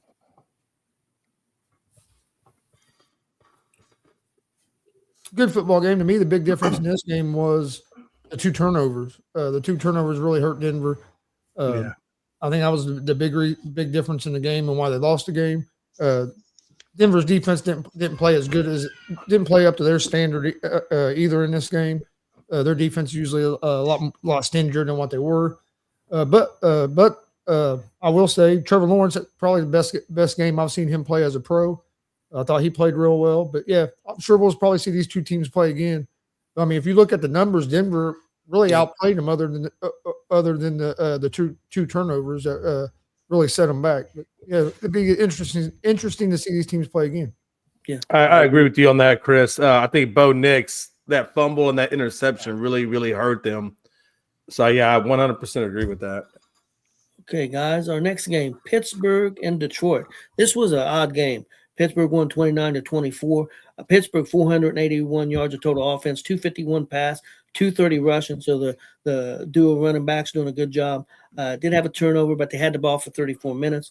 Detroit had 361 yards of total offense. The 346 passing, and this was the one that really was crazy. Only 15 yards rushing from Detroit. Who would think Detroit's only going to have 15 yards rushing? Yeah. And we've talked on this show before. If Detroit runs the football, they're tough to beat. But a crazy game, real crazy ending. A lot of people upset by the ending. I think it was the right call. I think it was pass interference unfortunately on that receiver. He did push him pretty good, and the guy did a pretty good job of acting too. Or they win that game. So, but it was a crazy game. Chris, your thoughts on this one? It was a crazy game. Some close calls there, a couple questionable calls there at the end of that game. The one in the end zone, and then there was also one before that I thought went against Detroit that probably shouldn't have. The last one was close. I've seen worse than that not called, but I've also seen it called. That's the problem with pass interference in the NFL is there's no clear cut guide to what is pass interference and what's not. It's all up to a referee's judgment. It just depends on which referee you have at that time. Because like I said, we've seen guys get shoved a lot worse than that and not get called. But then I've also seen less called. So it's one of them. Me personally, I didn't feel like it was pass interference. I thought it was more of a flop by the defensive guy. But I could also see where, hey, it wasn't a flop and the guy pushed. It was a harder push. It just, like I said, it depends on which ref you have. But yeah, the big thing is Detroit has to run the football. They couldn't get their run game going. When they can't get the run game going, they struggle. So, and Pittsburgh was able to get their run game going. Jaylen Warren had a hell of a game. But yeah, I mean, but the problem is Montgomery only had 4 carries, and Gibbs only has 7 carries. Like you got to get them guys carries. They got into a shootout too much, and Montgomery had some catches, I know. Like the guys Gibbs had 10 receptions. I mean, I know you were getting Gibbs the ball that way, but still, you got, if you're Detroit, you got to be able to run the ball, especially with all the injuries Detroit has on the defensive side of the ball. They got to be able to run the ball, control the time of possession, so their defense isn't out in the field the whole time getting tired because of all the injuries they have. And I thought that was a big part of this football game was not being able to run the ball. But yeah, Detroit's in trouble, and Pittsburgh set themselves up perfect. Where if they can win this week, they're in the playoffs. Real quick, you talk about the pass interference. I want to go back just for a second, real quick, guys, to that New England game. There was a pass interference in that New England game that didn't get called. That was ridiculous. The guy from Baltimore basically tackled that guy, and then he caught it. He's bobbling, and the guy slaps it out of his hand. But he tackled him. He hit his legs before the ball ever got there. The dude's falling, and they didn't call pass interference. I mean, it was one of the worst non-calls I've ever seen. I agree. Man. And that would have been against New England, and I mean that could have cost them the game. It didn't. They end up, but that was crazy. You couldn't pay me enough to be an NFL ref, bro. No. There's no way with as much. And look, deserved flack too for some of these calls throughout, each game. But I mean, they get beat up more than any other refs out there. Well, stuff's happening fast too. Oh, for sure, it's full speed. So I mean, I'm not. And look, I don't want them to review every single play. Yep. You know what I mean? I know it's tough to do that. There's sometimes you can review it. There's sometimes you can't. And look, there's a reason the NFL goes through so many rule changes. It's because they try to, appease the fans and fan bases and everything. So it's just a big mess out there. And Joe putting his 2 cents in there about the ref situation. Well, Joe's picking Jacksonville to make the playoffs. He said Super Bowl. He said Jags in the Super Bowl. So. Yeah, that's what he said. Who knows, man? It's been a crazy year. You ain't kidding. Logan, I guess it's going to be Jags and Cowboys in the Super Bowl because he said Cowboys are going to the Super Bowl. Oh, that's what he's been telling us all year. The Cowboys in the Super Bowl. Well, that's over now. He can't take the Cowboys. Yeah, I don't know who he's taking now in the NFC, but he can't take the Cowboys. Joe, who's your other pick? We know you got the AFC locked. He'll probably take the Eagles. I know Joe's a big Eagles fan. Okay. Oh Lord. Yeah, he loves the Eagles. Yeah, he loves the Eagles. I know who Jay's going with Super Bowl.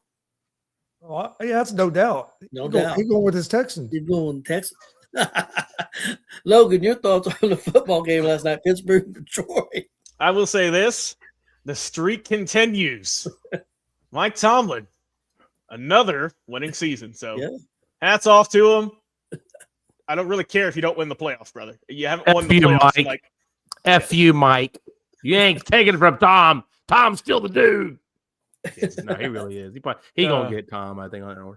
Yeah, but hey, man, the Steelers got to win the playoffs. You know what I mean? That's what I'm looking for. You can go above 500 for years on end. I don't care at this point.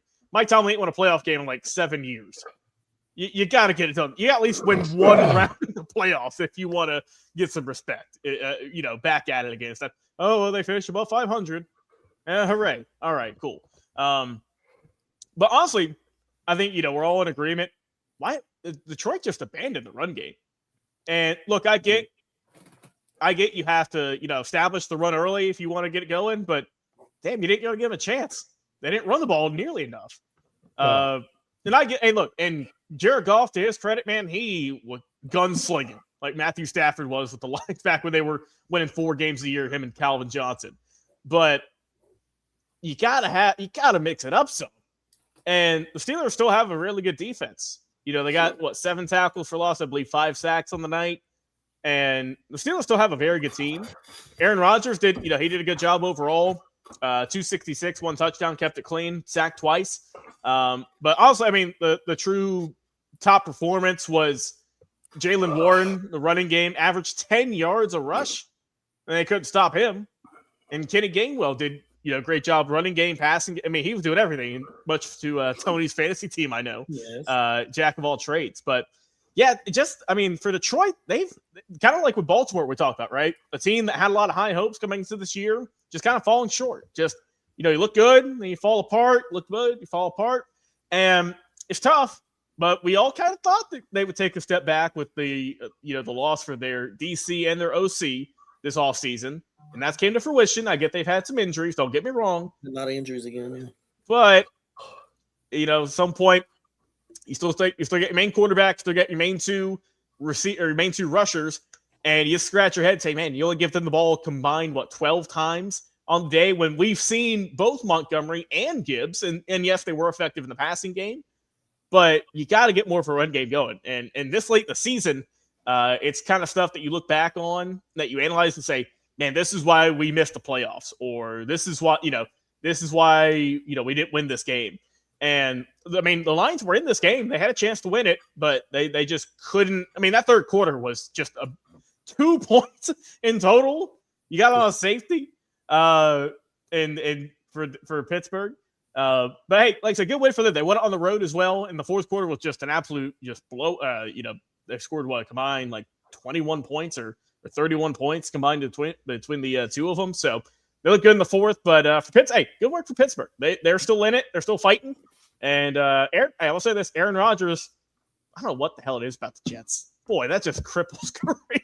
Oh my God! And I will say this: I think all of us said that he was cooked. Right? He's over 40. He's old. He ain't looking good. I know. Me and Jay. I know we were just what are we doing here, Aaron? What are we doing? Everyone except me. No, Chris believed in him. Chris was the lone believer, but not as much as Chris. Yeah, Chris was the lone man waving that flag, saying, "Aaron Rodgers, you still got it, brother." And he's been solid this season for Pittsburgh. So, hey, we get it wrong sometimes. What can you say? Jay, your thoughts on the game? Yeah. Number one, I think the loss of Ben Johnson really has affected this Detroit team in terms of the consistency, in terms of the play calling. You're right. Jahmyr Gibbs had 2 carries for 7 yards. I think it was 0.5 or 0.05, something like that he was averaging. Montgomery was still doing a good job. But when you run out the ball 11, 12 times, and look, it's not like they're getting blown out. There was a 1-possession game or a 1-score game. So there's no reason to abandon the run, all the way abandon the run. That's ridiculous to me. Amon St. Brown, is it a little ticky-tack? Yeah, but at the end of the day, if he would have just bumped him to get him off like this, he probably would have been fine, no problems, catch the ball, you get the win. But the fact that you extend your arm all the way out, you're going to get called. And it just is what it is. At the end of the day, Detroit, the thing that bothers me the most about Detroit is just the fact that they're so damn inconsistent. And you're right. Jaylen Warren, they couldn't stop him. 143 yards. That dude was running all over the place. And they could not stop Jaylen Warren, period. Rodgers, you don't got to do nothing crazy. Facilitate the game, get the win. Let your defense do what they do. Because that's one thing, too. Pittsburgh came in there very, very physical against this Detroit team, and they didn't like the physicality of it. Now, you can say Aaron Glenn not there, maybe being there, whatever. Maybe that affected them on the defense, and that part of the inconsistency of this team. But at the end of the day, Dan Campbell is still your team, and he's still going to get this team ready. And maybe you're being exposed for just having some really good-ass coordinators, and you're just feeding off of what they left you with. And maybe that's why you still have the success you have. But at the end of the day, you got to run the ball more. You got to defend the ball better, and you got to stop being so soft. Because that's what you are. You played soft, and Pittsburgh took advantage of that. And they did. I don't even know. I didn't get to catch part of it. Was T.J. Watt even in this game, or is he still on the IR? I honestly don't know. Because I didn't remember seeing him in that game. I don't think he's on IR, but he set out again. Yeah, because I didn't see him anywhere in there, and I didn't know if that was just their own decision or if he was still hurt. Yeah, Jay, I agree with you. Well, to a point, the offense is a little inconsistent, but they still scored 24 points. I mean, the problem to me with them is their defense, and they got a lot. Yeah. They do have a lot of injuries, but still, I mean, they got to fix that defense. Defense was the issue last year, and it's still an issue. So, I mean, that's what they got to fix the most. I think they've got the weapons on the offense. I mean, I think they've got enough there to be a winning team, to maybe even be a Super Bowl team on offense. But defense, they're not there. They got to win. My only thing about that, Tony, is I feel like when you abandon the run like Detroit really did, you're losing the ability to eat the clock, and you're losing the ability to keep Aaron Rodgers and that offense on the sideline. That's the only downside I saw to that. Well, you're hurting your defense. And You're your right. defense is your weak thing, and you only had the ball 26 minutes. Pittsburgh's got the ball 34 minutes. Your defense is getting wore out, and your defense is your weak point already. So yeah, Right. it doesn't make sense. You think you'd want to run the football. A couple other things real quick, guys. First of all, let's do a Monday Night Football preview. San Francisco at Indy. Chris, how's our Colts going to do tonight, man? Suck again. Oh, no. We're going to get a win tonight. We're going to get a win tonight like we should have last week against the Seattle Seahawks. We found a way to lose that game after playing a great game defensively. I think Phillip Rivers will look a little bit better tonight than what he did last week. I didn't think he looked bad. I didn't think he looked terrible last week, but I think he will look better this week with a whole week to get ready. And now he knows a little bit what to expect and how his body's going to react since he has actually played in the game, where last week he didn't know what to expect. Hell, he could have went out there, got hit that first time, and it all been over. So I think he'll be a little bit more comfortable. 49ers are a good team. I'm not saying they're not a good team, but they're also not the same team as they've been over the last couple of years. This is a big game for both teams. Both teams are still trying to get into the playoffs. 49ers are in a little better shape than the Colts. Colts have to win out. I mean, we got to win this game tonight, and we got to beat Houston or Jacksonville and Houston. If we want to get in, that'd have been a big game. I thought the Raiders was going to help us out yesterday and give the Texans a loss. Logan, I was rooting for your Raiders hard yesterday, especially when they started to make that comeback. I'm glad you were. They got that last touchdown to get with their team. I was going crazy. Somebody was. But no, I think it's going to be. I think it's going to be a good game tonight. This is the first time the Colts have been on Monday Night Football for a while, and it's in Indy. The loud house is going to be exploding. It's going to be loud in there. I'm looking for a good competitive game tonight, and I think the Colts are going to come out with I'm going to say a 3-point victory. Yeah, Chris, I agree with you. I don't think San Francisco's quite as strong as they were at other times the last couple of years. But one thing about them this year, it seems like they find ways to win. I mean, they find ways to win. So that does worry me a little bit. I do think Rivers will play better, but I think this game, it has to be balls to the wall. I think we got to have trick plays. We got to do anything and everything to try to win this game. We got to get Jonathan Taylor going. We got to get Taylor going. If we don't get Taylor going, we're going to be in trouble. So we got to find a way to get Taylor going. I don't care if that's running, passing, whatever. I think we got to really go at it. I mean, these next 3 games got to be balls to walls. And if we lose this one, we're out. So you just got to take it a game at a time. I think it'll be a good game. I'm hoping for the best. But we'll see what happens. It's going to be a tough game. Logan, your thoughts? I think for Indy, like I said, the hell I thought Phillip Rivers would have been in this game when we started the season. Not one of us. Nope. Hell, he didn't even think that. So it shows just how unpredictable the NFL can be. If the Colts want to win this one, for defense, I mean pass defense, that's the main one. Pass defense just ain't been there all year for them. In terms of just like they're 31st overall. 12th in scoring on defense, though. So if you can get some turnovers, you have a good chance. Yeah. But that's the problem. You got to get some picks. You got to get some fumbles against Brock Purdy and company. Christian McCaffrey, you have a chance to knock him out. It's injury prone as he's been. If you get a hard hit on him, you can get that. But no, I agree. This should be a battle of running backs. This should be Jonathan Taylor versus Christian McCaffrey, not Brock Purdy versus Phillip Rivers in terms of who should be leading the stats. I'll say the Colts been a good team at home this year, 6-1 overall. Hope to move that to 7-1. I'm kind of leaning towards San Francisco right now, though. I'm kind of leaning towards them. I also have Panero on my team for a kicker, so I hope he can get about 6 of those. Would be good to go. But I think that Indy will be competitive. I think that it's going to be a good matchup, but I'll go with the 49ers in a 1-score game. Getting the win over this. I mean, 2 good teams, but San Francisco just going to give them a slight edge. Before you go, Jay, I think, Chris, didn't we get Buckner back? Yes. Buckner, so we got him back, so that's a plus. I think the thing we got to watch out for real quick, too, is, of course, try to control McCaffrey. Our defensive backs have done a pretty good job on the deep balls lately. So I think we got to protect the middle of the field. I think they're going to try to hit the middle of the field with McCaffrey and their tight ends. So I think we got to protect the middle of the field, and I think we may have a chance. Jay. Yeah, man. Let's talk about this. Let's talk about these teams. Number one, I thought Phillip Rivers has done a good job coming 5 off the couch. Hadn't played in 5 years. What do you really expect out of him? You know, you're not going to get elite.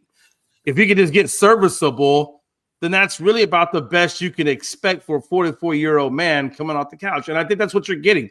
I think you're getting exactly what and I think your coaching staff knew they were going to get, which is a service, or was hoping they would get, which is a serviceable quarterback. And that's really all you need, is a serviceable quarterback. You guys got real close to taking out Seattle. Kudos to that. There's a lot of implications on tonight's game. A lot of implications. If the Colts lose, which I expect them to, and I hope they will. No, seriously, I really do, because I don't think you guys belong there right now. You don't have a good quarterback, and to be terrible. So, and nothing against you guys. I don't think Dallas belongs there either. We're hot garbage. So it is what it is. Take what you know from it. At the end of the day, though, there's a lot of teams that are really banking on this, right? Chargers got a lot invested in this. Certainly the Houston Texans have a lot invested in this, you know, because when Colts lose, they're in. And if they win, they're out, or could be close to being out. So there's a lot of implications on whether or not the Colts win or lose. I think a lot of people are wanting the Colts to lose just because of the implications of it.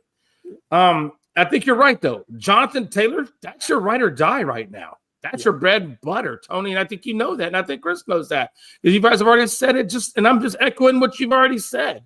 You know, eating up the 8 minute the clock, keeping San Francisco's offense off the field. That's your best thing. That's your best defense right there. It's a good run game. And your run game will help your defense. And then unless DeForest Buckner can do a deep pass that Rivers can't do, it is what it is. Yep. That's how I say it. But again, care about the Colts. They suck. I'm just. Hey, I'm fine. One thing, Jay, I will say this: if the Colts lose, I don't say they're going to be my new favorite team, but I will root for you, Houston Texans. They're not my Houston Texans. To win it all. You saying that. To win it all. I will root for your Houston Texans to win the Super Bowl if the Colts can win. You're not ever gonna let that shit die, are you, Tony? No, it's gonna be a running. Okay, I just want to know now, because when I come on this show, I'm gonna start putting my Teflon armor on to defend myself. You live in Houston. Is there anything wrong? I do. Is there anything wrong with you? Dallas is out now, so it's nothing wrong with you to root for Houston now. I'm being serious. I'm being serious now. I know. I know they're not your second favorite. I'm just teasing, but there's nothing wrong with you rooting for Houston to win it all. I mean, look, I'm from Houston, so I don't ever wish anything bad upon anybody that represents my city. I don't. But I also know that I don't ever want to give anybody the idea of that, because then I'll have a crap ton of Frankies in my life, in my DMs. I'll have a crap ton of Gonzos in my DMs. And now apparently I'm gonna have a bunch of Tonys in my DMs, and I'm never gonna have a peaceful night's sleep. Tony, I don't get sleep tonight. I get no sleep, Tony.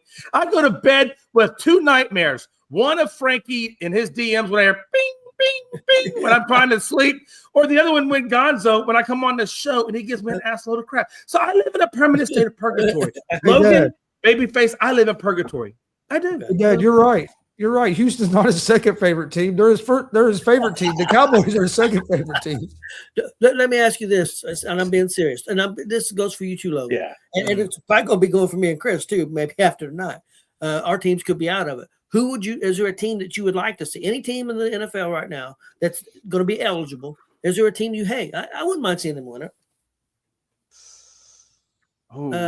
Logan. Well, I hated the Chiefs for the longest, so I'm actually kind of glad that they're on their – hell, they might have to get Matt Ryan from off the bench or someone, because Gardner Minshew tore his ACL yesterday. So that was my number one enemy right there. Yeah, that cost me some money yesterday. Fucking Minshew. Oh, man. Former Colt legend also. And Raiders. Chris, like, hey, Garner, you hurt my bank account, man. What the hell? Hey, if the Chiefs win that game, I'd have hit a parlay, and I believe the Chiefs would have won that game if Minshew wouldn't have got hurt. I think I know who Jay may pick if he picks anybody. I just want to say one thing. Hey, I just want to do one impression if I can do one impression. This is Tony when he's door dashing, coming off of a bad parlay where the Chiefs screwed him over and Garner screwed him over. Ladies getting her hamburgers. Hey, thanks, Chris. Appreciate you. fuck off. I'm only out here because I lost a parlay. It was already bet $10, so it wasn't like I lost. I know. I didn't lose a lot of money, but I had a chance. Hey, Chris, you're ruining my impression. Go with it, guy. You're ruining my impression right now. You should have said it was $100. I could have won 100, but I would have won $140 off that $10 bet. Yeah. But my other three teams won. The Chiefs was the only team that didn't win. In terms I of told you that quick, because you wear that U on your hat that says unsuccessful. You is unsuccessful. So stop wearing that. Stop wearing that. Unsuccessful. You're unsuccessful, and IU stands for Incomplete University. Let's go. Do you have an Astros hat that's got an A for asshole? Or? I sure do. I don't have it on right now. Listen, that's getting dust right now. You about to dust that one off. Hey, you should have said, hey, nobody has a problem with being an asshole. You should have said, hey, Jay, the A on your thing stands for abandoned because your team has abandoned you. But that's okay. That's another day for another time. Hey, Jay, I will say, just saw this one go across the ticker for just some baseball news since it got brought up. The Mets just salary cap dump continues. They got rid of Jeff McNeil, sent him to the Athletics. They still don't have a front name. And for a rookie ball right-handed pitcher. So they offloaded $15 million, getting rid of 33-year-old Jeff McNeil. So, God, the Mets are gonna suck this year. If the Colts get put what out, are we gonna do? Oh man! If the Colts get put out, the team I would like to see win it would be the Los Angeles Rams. Yep. Rams. I think the Rams would be a good one to watch. Also, I think Jacksonville. I would love to see Jacksonville because they've never even been. So that would be cool. I think. Yeah, but it's just hard for me to root for Jacksonville because I understand. Yeah. I understand. Hey, I will say this though. In the AFC, the team I would pick, they're not going to, but the team I'd like to see if the Colts aren't going to do it would be the Pittsburgh Steelers, just because I am a big Aaron Rodgers fan. Yeah. But like I said, I don't think they have a chance. I think they can maybe win a playoff game. I don't think they have a chance to go to the Super Bowl. But if it wouldn't go be the Colts out of the AFC, the Steelers would be a team I'd like to see just because I am a big Aaron Rodgers guy. None of us picked Patriots. I'm just saying. I know. I haven't gone yet. I can't pick the Patriots either because I'm a Colts fan. Hey, I haven't gone yet. Mine is a tie. It is a tie because I have equal hate for both of these teams. First is Philadelphia because they're a division rival and it's Pags. Yeah. So I have a severe hatred to everything Eagles. Secondly, because of how much of an a-hole Frankie is, he has made me hate the Patriots. And I have equal hate for both of those teams. Not one is any stronger than the other. I have equal hate, and I hope both of them go down in a fiery ball of flames. And I will say this, I wouldn't mind seeing Seattle win it. And the only reason I mind seeing Seattle win it is because it's a good city. I like the city. I do like the city of Seattle, and they haven't won anything in a while. And if Houston Texans were to win, I guess I'm gonna really get a lot of hell for this. Come on, but I guess I would like to see. I guess ultimately, since my Cowboys aren't in it, I would like to see Houston. I'm gonna go with Houston. And God, this is gonna feed into it. But the only reason I want Houston to win it, right? The only reason I want Houston to win it is just a big FU to Bud Adams and his piece of shit Titans for hijacking the Houston Oilers and taking them to freaking Tennessee. So Bud Adams, F you, and if you're in your grave, I hope they pee on your headstone because you screwed over Houston so bad. You could have did an Art Modell, took your franchise to Tennessee, and left us a damn naming rights. You could have done that, but you're such an asshole. You took that shit with you. We got to clip that, I feel, right? Yeah, I agree. So all I'm going to say is this, that I absolutely would love it. It's a big FU to you, Bud Adams, that Houston gets a Super Bowl before your punk ass does in Tennessee. But I love the people of Tennessee. But I freaking hate you, Bud Adams.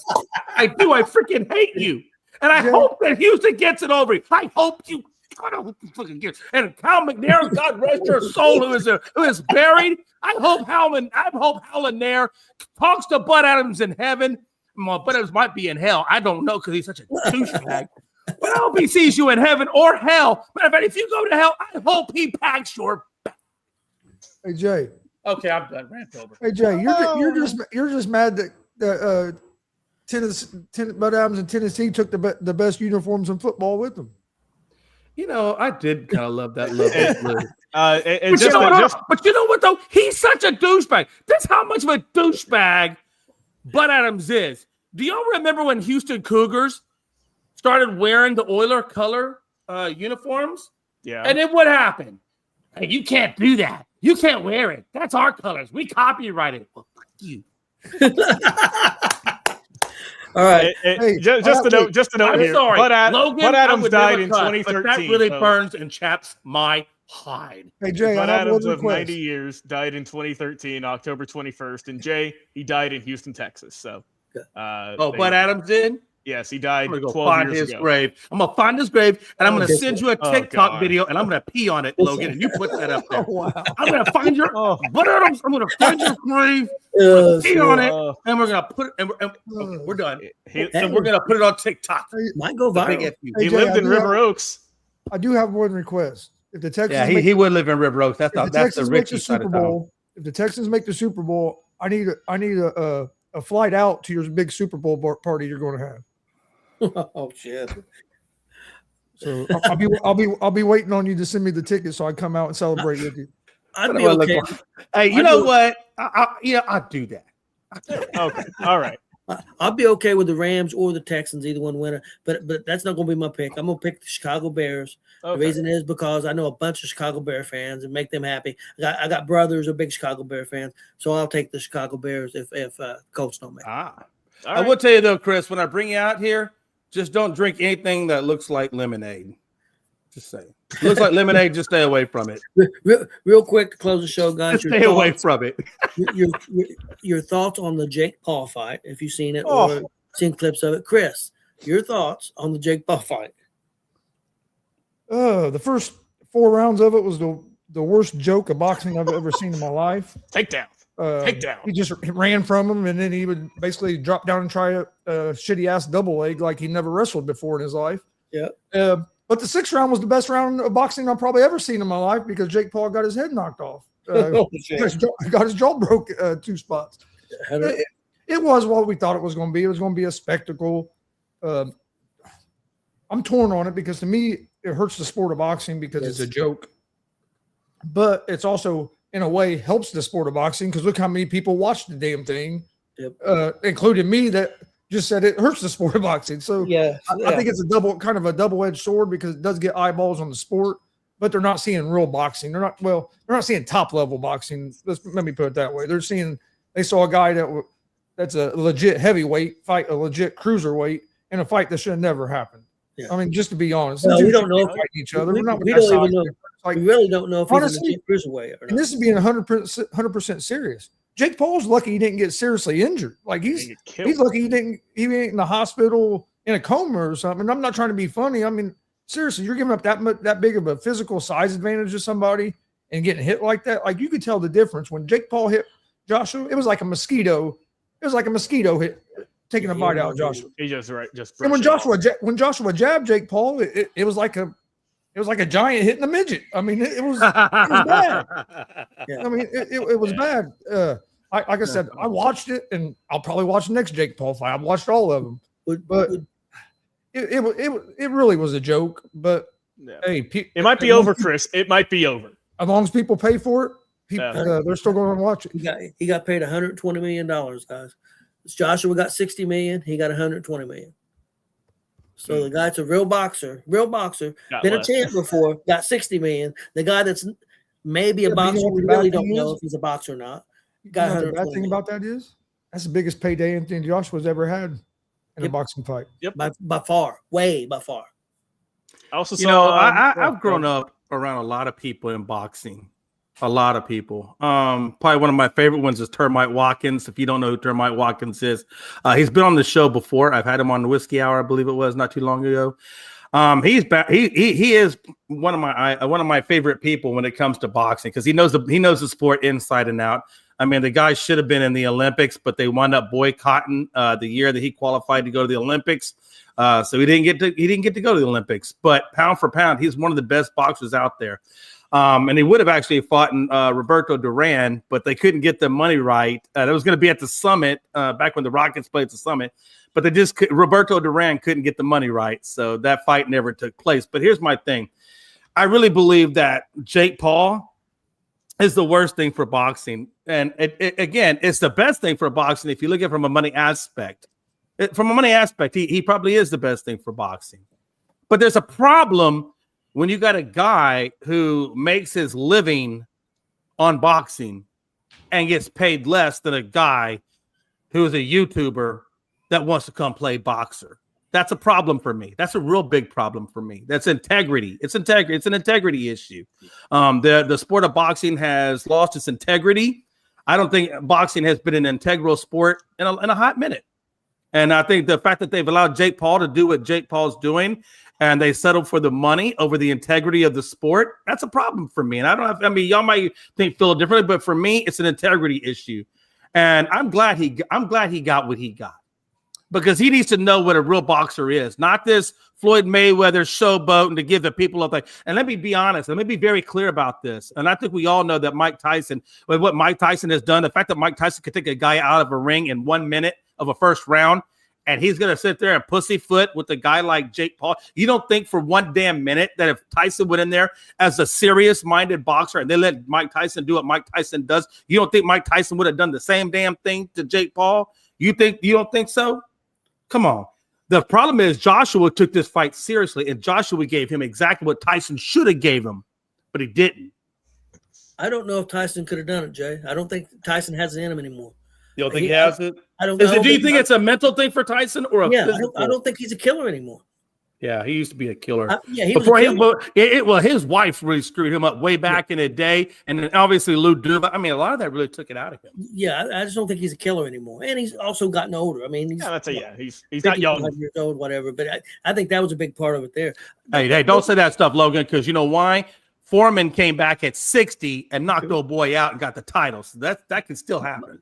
My only problem is I don't blame Paul. I mean, no, if you can make money, you make money. I'm not blaming him. Oh yeah, I don't blame him. I don't blame Paul for trying to get the payday. The only thing I would like to see Paul, if he really wants to be a boxer, let's take some cruiserweight fights, because he is a cruiserweight, and let's see if you really can fight. Yeah, you're not going to get paid millions of dollars. You're going to get paid maybe 100,000 if you're lucky. But see if you can fight a top 10 fighter. Maybe start off with a top 20 fighter. See if you can really compete against real cruiser, and then I have respect for him. I don't think that's going to happen. It ain't going. I don't see it happening. And let me say this: he started off as an internet personality and an actor when he was a teenager. I mean, he was a wrestler in high school. We know both brothers were. Both him and Logan were. And from my understanding, they were pretty solid back in high school. Both of them were real good wrestlers. Right. Out of Ohio. Yeah. And so they, like I said, we know that they are athletic, that they have, some good genes in them. We know Logan's doing his thing right now in the WWE, doing a good job at it. Yep. And for Jake, and I think Logan's the same way, they're trying to stack as much cash as they can get. And hey, go for it. I'm not discouraging you for it. Yeah.